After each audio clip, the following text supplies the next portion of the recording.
vais chercher plus profond, c'est encore plus humide. Ça fait 3 jours que l'eau est dans la bouteille n'est pas encore vide. Et on n'a pas arrosé ses plants alors qu'il a fait plus de 30 degrés.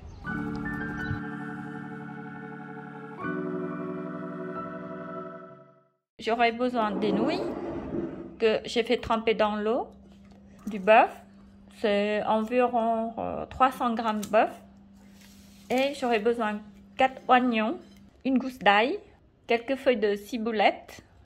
Et pour l'ingrédient, j'aurais besoin du sel, du poivre, l'huile de sésame. Donc c'est parti. Donc ici, je vais couper la viande en petits morceaux, c'est pour facile à cuire plus vite et à manger aussi. Il y a une petite astuce pour couper la viande, du coup on coupe ce côté comme ça. C'est pour rendre la viande encore plus tendre. Regardez comme ça déchire plus facilement comme ça.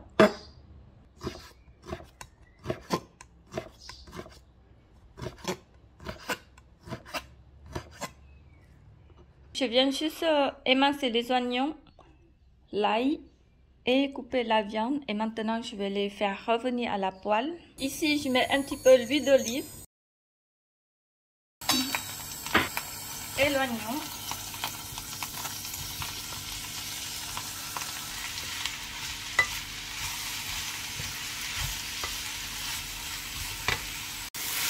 Maintenant, mes oignons sont dorés. Je verse le bœuf.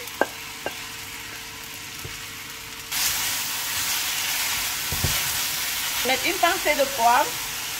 Après, vous pouvez mettre les épices, ce que vous voulez. Moi, j'aime bien mettre du poivre et du sel.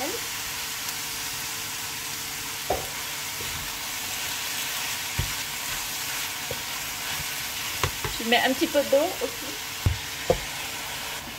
Voilà, mon plat est prêt.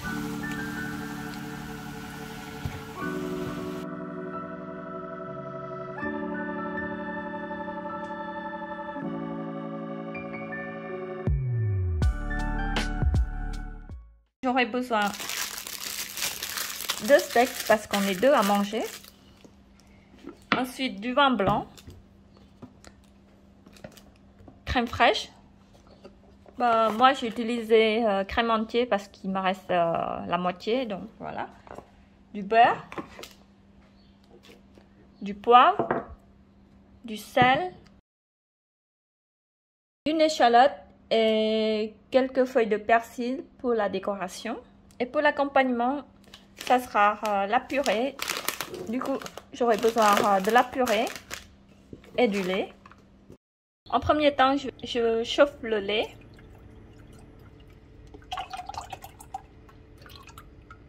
Et en même temps, je profite de cuire le steak.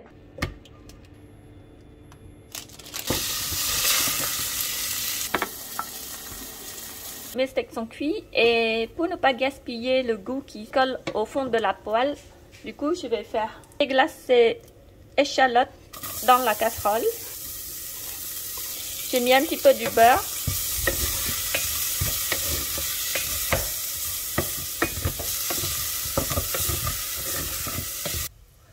Je mets 2 cuillères à soupe du vin blanc.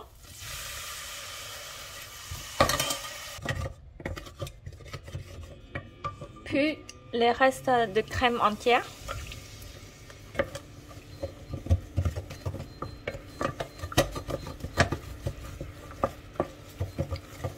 Ensuite, je mets une pincée de poivre. Et pour finir, du sel.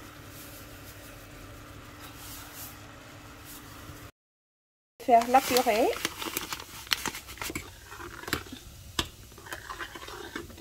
J'ai mis un demi-cuillère à café de noix muscade.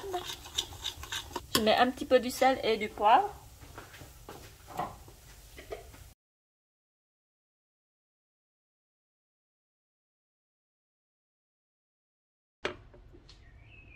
Un petit peu de la sauce.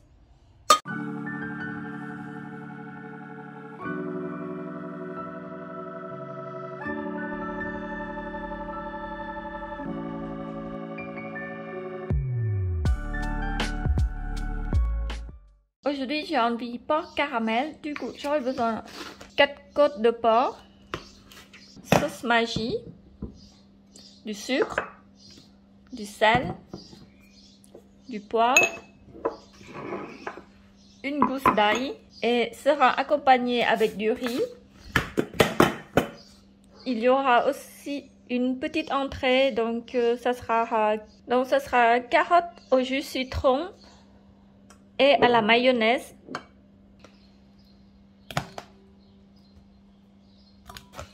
Donc, je mets une cuillère à soupe de sucre, une cuillère à soupe de sauce Maggi, un petit peu de sel, une pincée de poivre et une gousse d'ail.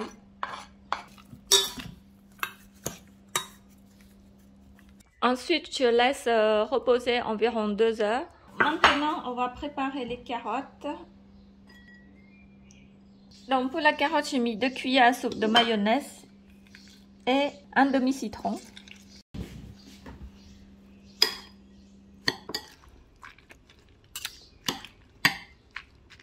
Ici, je mets un petit peu d'huile pour éviter que ça colle à la poêle.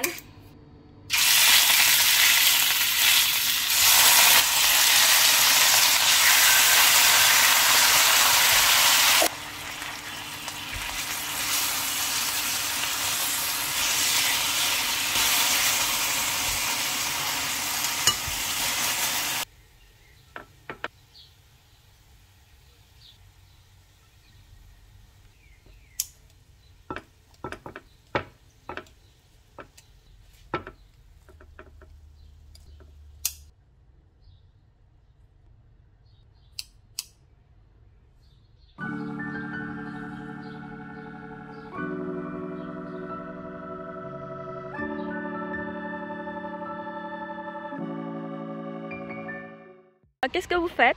Alors on a trouvé une nouvelle technique, donc c'est pour arroser moins le potager, pour utiliser moins d'eau, faire des économies et aussi pour l'écologie. Donc ce que j'ai fait, c'est que j'ai fait 2 petits trous de chaque côté de la bouteille. Je vais enterrer la bouteille entre chaque plante, donc là entre un plant de courgettes et un plant de tomates.